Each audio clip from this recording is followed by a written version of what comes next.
Welcome back to another deep dive. We're so glad you're here. Yeah, it's great to be back. And if you are our resident learner, you have definitely come to the right place today. Oh, absolutely. Because today we have a very specific mission. We are unpacking a massive, newly discovered Wi-Fi vulnerability known as AirSnitch. Yeah, and it's a big one. It is. Our goal today is to examine exactly how this exploit functions, the underlying mechanics that make it so dangerous, and really why it completely shatters that illusion of safety we all take for granted in our own homes. It really is a startling realization when you dig into the architecture of this attack. Right. Because the sense of localized security we associate with our private networks is so deeply ingrained in how we operate. And AirSnitch just systematically dismantles that comfort by attacking the very medium of transmission. It totally does. And I think it forces us to reevaluate our baseline behavior. Exactly. So think about your own habits for a second. We all know the golden rules of network security. Sure we do. If you are sitting in a coffee shop or an airport lounge, you fire up your VPN. You treat that open network as a hostile environment. Right. But even then, let's be honest here. How many times have you just connected to the public Wi-Fi without a second thought?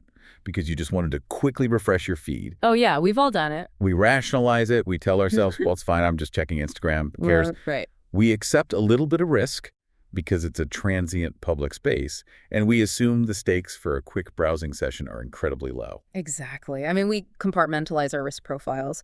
We accept that a crowded cafe carries inherent exposure. Yeah. And we rely on end-to-end encryption, like HTTPS, to save us from our own bad habits. Which usually works out okay. Mostly.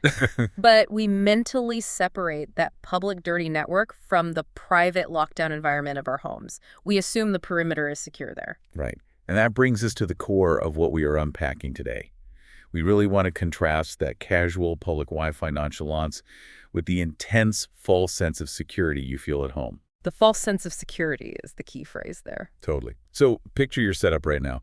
You probably have an incredibly expensive high-end router sitting on a shelf or maybe mounted on a wall. Yeah, the spaceship riders. Yes. It's got the Wi-Fi 6E or Wi-Fi 7 certification. It has a 10 gigabit WAN port. It supports MU-MIMO, and it's just covered in antennas. Right. It looks like a spaceship. It looks exactly like a spaceship. And we look at that blinking piece of advanced hardware and think, I am behind my own NAT firewall. I am inside my digital fortress. Nobody is getting through this. But they are. They are. Because of the AirSnitch vulnerability, that paradigm is dead. Sitting on that expensive top-of-the-line home network in your locked basement is now effectively as risky as sitting at that public Starbucks. What's fascinating here is how this attack defies everything we thought we knew about local area network security. Completely. For decades, we have operated under the assumption that physical isolation, being locked inside your house with your own dedicated hardware, equates to digital isolation. We bought into the idea that the spaceship router was this impenetrable guard dog for our localized traffic. Right. But AirSnitch proves that the guard dog doesn't even know it's being bypassed. Wow. It fundamentally shifts our understanding of what constitutes a secure perimeter. Okay, let's unpack this, because the mechanics of how this actually works are mind-blowing. They really are. When we normally think of a threat actor compromising our local network, we picture brute force attacks, right? Yeah, dictionary attack. Exactly. We picture someone capturing the four-way handshake, taking it offline, and running a massive dictionary attack against our WPA3 password. Which is the standard model. We assume they have to break the cryptographic locks to get inside the house. Yeah. But the most terrifying thing about AirSnitch is what it does not do. Exactly. It doesn't brute force your password. It doesn't crack your AES encryption keys. It completely sidesteps the cryptographic layer we rely on. That is the most crucial architectural distinction to make here. Our traditional security models at the network edge are entirely built on authentication and encryption. Right. You have the correct pre-shared key, the access point verifies it, and you are granted access. And if you don't have it, you're blocked. If the key doesn't fit, the packets are dropped.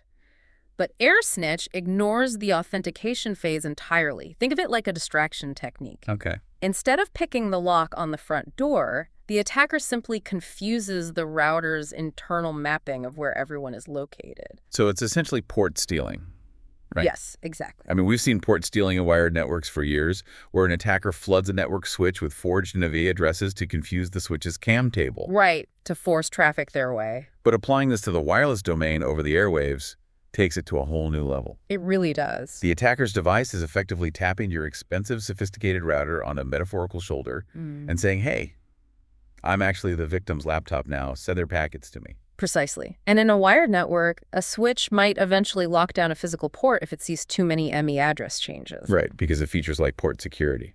Exactly.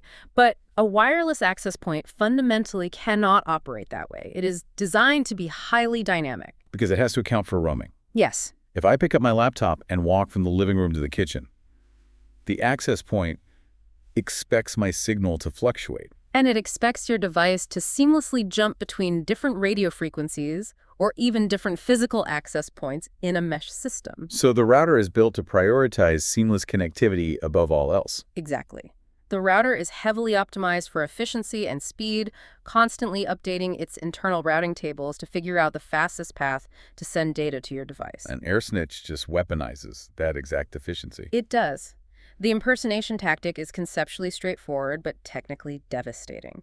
The attacker injects specialized management frames into the airwaves, asserting the MAV's address and identity of your target device. Which the router just believes. The router isn't being malicious. It is just following its base 802.11 programming to update the location of the client based on the most recent, albeit spoofed, assertion of identity. And this is the part that feels like a massive betrayal by our own technology. I can see why. I mean, you would assume that a $400 spaceship router would have some form of stateful verification for its established clients. You'd hope so. You would think it would look at the incoming signal and say, hold on, I was just routing traffic for this laptop a microsecond ago from a completely different signal strength and spatial stream. Let me verify. This is the same machine. But it doesn't. It doesn't. The incredibly gullible reality of the access point is that it just responds with, okay, sure. Yeah. It completely accepts this new localized identity without throwing a single flag. Not one. And instantly, it updates its routing table and starts beaming all of your private inbound traffic directly to the attacker's hardware. Just handing it over. Your own equipment hands your traffic flows over to a stranger because they basically held up a counterfeit ID badge. It highlights a massive blind spot in the trust model of Layer 2 wireless networking. Because the standard dictates that a client can shift its parameters dynamically, the infrastructure inherently trusts the localized broadcast. Right. It's a flaw that exists well beneath the layer of your operating system's firewall or your browser's security certificates. Now, if you are listening to this, I know exactly what you're thinking. I think we all are. Because it's the exact same question any network engineer would ask upon hearing this. You're sitting there thinking, wait a minute. Yeah. If the attacker just stepped in and convinced the router to send my incoming TCP packets to their machine, wouldn't my actual laptop just drop its connection? That's the logical leap. Right? Wouldn't my video call freeze? Wouldn't my Slack messages fail to send? You'd expect some interference. If my traffic is being black-holed or diverted to a malicious endpoint, my device's network interface would immediately realize it's not receiving acknowledgement. I would definitely notice the outage. It is the most logical assumption to make. We are highly conditioned to associate network interference with a disruption of service. Absolutely. If a connection is hijacked or if packets are dropped, we expect the line to go dead. We expect our applications to throw timeout errors. But they don't here. But the architecture of AirSnitch prevents that from happening, introducing what is arguably the most sophisticated and sinister element of the entire exploit. This part is wild. The attacker doesn't just sinkhole your data, they execute a highly synchronized ping-pong maneuver. The ping-pong effect. Yeah. I mean, it sounds playful, but the technical execution is terrifying. We are talking about near-zero latency packet forwarding. Exactly. The attacker's hardware intercepts the physical radio frames transmitted by the router. Okay. They receive the data on their specialized radio interface. They buffer it, they copy whatever they need, and then immediately retransmit that exact same data right back into the airwaves. Targeted straight at the actual physical address of your device. Exactly. They act as a malicious, full duplex, invisible repeater. And they execute this ping-pong routine so incredibly fast, often in a matter of microseconds, that there is absolutely zero noticeable jitter or lag on your end. The TCP window never closes. Never. So you are sitting there in your locked basement looking at your screen, and everything looks exactly the way it always does. Nothing changes. Your 4K stream doesn't buffer. Your video conference doesn't drop a single frame. The illusion of normalcy is completely maintained. You are entirely blind to the fact that your localized airwaves have been hijacked.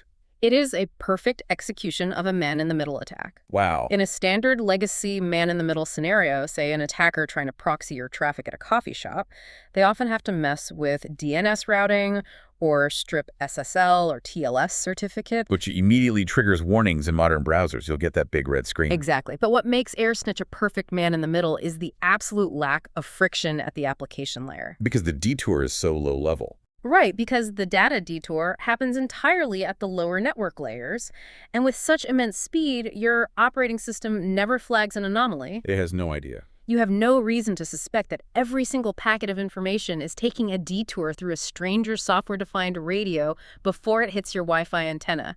You are completely in the dark. That is just wild. Right. Because normally when we hear about vulnerabilities of this scale, there's a mitigation strategy. There's usually a patch. Right, a patch from the manufacturer or a specific configuration we can deploy to harden our networks.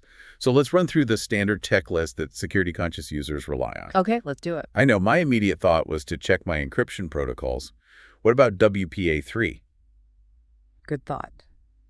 I mean, WPA3 introduced simultaneous authentication of equals to stop dictionary attacks, and it mandates much stronger management plane protection. We're supposed to be resilient against eavesdropping if we have WPA3 enabled. Well, WPA3 is excellent for protecting the cryptographic payload and securing the initial handshake. It is totally ineffective against AirSnitch. The attacker isn't trying to read the encrypted payload by breaking the key. They are manipulating the unencrypted physical routing mechanisms to force the data through their hardware first. Okay, so what about AP isolation? Or client isolation? Another good try. That's the feature we use to stop devices on the same subnet from communicating laterally. Yeah. If my laptop can't talk to another device on the Wi-Fi, the attacker shouldn't be able to talk to my laptop. Also bypassed. Of course. Client isolation prevents lateral traffic through the access point, but AirSnitch operates by impersonating the access point to the client and the client to the access point. It is injecting itself directly into the vertical communication stream between you and the router, rendering lateral isolation rules moot. All right, what if I take it a step further? Okay. What if I set up entirely separate VLANs? I put all my IoT smart devices on one isolated guest network, and I keep my primary work laptop on a dedicated hidden SSAD with its own distinct subnet. It will not protect you. Nothing. Those are all logical boundaries. AirSnitch cuts through all of them. The defenses you just listed, WPA3, client isolation, VLAN segregation, they are all completely ineffective against this specific vector. That is a very harsh reality for the industry to face. It really is. All of these software toggles, all of these complex network topologies we build in our router dashboards to give ourselves peace of mind, they do absolutely nothing to mitigate AirSnitch. If we connect this to the bigger picture, we have to look at why these defenses fail, and it requires a fundamental paradigm shift in how we view network security. Okay. We need to look at the OSI model. Yeah. Your VLANs, your IP routing, your client isolation, those operate at layer 2 or layer 3. Yeah. WPA3 operates primarily to secure the payload at layer 2. The data link and network layers. Exactly. These are all software-defined rules. Yeah. But AirSnitch bypasses those logical boundaries because it attacks the physical radio layer, layer 1. The physical radio layer, when you put it like that, it strips away all the software abstraction. It does. We forget that Wi-Fi isn't just magic internet juice flowing into our laptops. It is literal, physical, electromagnetic radiation pulsating through the air in our homes. And that is exactly the point. The logical boundaries created by our router's firmware cannot police the physical medium of the airwaves. Wow. The ultimate rule of the AirSnitch vulnerability is incredibly stark, and it strips away all the complexity. If you are sharing the same physical airwaves, you are vulnerable. Period. Period. It does not matter what software language the devices are speaking, what subnets you have configured, or what encryption cipher suite you have mandated. None of it. The vulnerability exists in the very medium of transmission itself. If a threat actor is physically close enough to your property for their antenna to interact with the radio frequencies your router is broadcasting, they can execute the attack. Because the airwaves themselves are the compromised vector. Exactly, not the software stack. So what does this all mean for us? We exist in this highly advanced technological era. We spent the last 20 years systematically cutting the cord. Everything is wireless now. Everything. We've pushed for everything to be wireless, seamless, and floating in the cloud. We want gigabit speeds to our phones as we walk around our houses. Right. And yet, when you look at the mitigation strategies being discussed by security researchers dealing with AirSnitch, the reaction is drastically extreme. It is a massive pivot. We are seeing highly technical professionals completely giving up on wireless infrastructure for their sensitive data. They're literally logging into their spaceship routers, disabling the radio transmitters entirely, and running physical CT6 Ethernet cables across their floors. It is a remarkable technological regression. Variously. We are essentially being forced to retreat back to hardwired physical connections because the invisible convenience of wireless transmission has proven to be fundamentally flawed at a physical level. Yeah. For high security environments, or even just for individuals who refuse to accept this level of localized risk, the consensus is shifting. Back to the wires. The only way to truly guarantee that a localized threat actor isn't intercepting and ping-ponging your data over the air is to contain that data within a physical, tangible copper wire that you can see and control from end to end. It's just wild to conceptualize. We are retreating from the invisible airwaves back to copper and plastic to regain our privacy. Yeah, we are. We've built our smart homes, our remote work setups, and our entire digital lives around the premise that wireless is the future. And this vulnerability suggests that the foundation we built all of that convenience on might be deeply flawed. It certainly leaves us with a profound dilemma regarding the future of our digital infrastructure, both at an enterprise level and in our own living rooms. Absolutely. This raises an important question, and it's something I want you to really mull over long after this deep dive ends. We have established that this vulnerability exists purely at the physical radio layer. Right, layer one. Now think about the physical nature of radio frequency propagation. RF signals do not respect the drywall in your living room. They really don't. They do not respect the brick exterior of your home. They bleed out through your windows into the street, into your neighbor's apartment, and into the alleyway behind your building. You can't put a padlock on a radio wave. Exactly.